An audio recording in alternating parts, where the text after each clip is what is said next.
Everyone went to Vietnam, except my dad. In 1969, my dad graduated from Rice University with a 5-year master's in chemical engineering. The Vietnam War was raging, and although he and his classmates had all received deferments during their studies, their deferments were over and it was time for them to go before the draft board.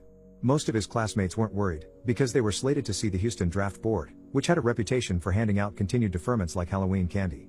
However, my dad is from Oklahoma, which meant that he had to be evaluated by the Tulsa Draft Board, which was much stricter. Dad had applied to the chemical engineering PhD program at Stanford, and had been accepted with a full stipend. He was excited to go, but first he had to get past the draft board. The Stanford faculty wrote a letter to the Tulsa Draft Board, explaining that Mr. Hammer would be embarking on a research program that would greatly benefit the war effort and asking for another deferment.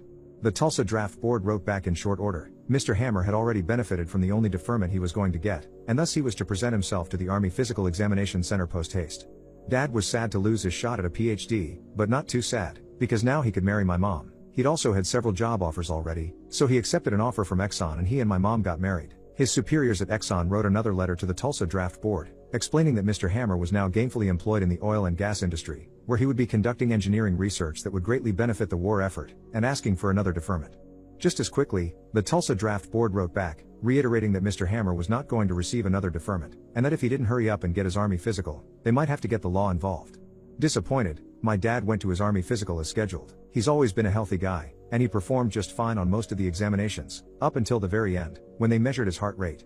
It was over 100 beats per minute. "Well, we can't pass you with that," said the Army doctors, "but you're probably just nervous. Come back in 2 weeks and we'll give you another physical." "Nervous?"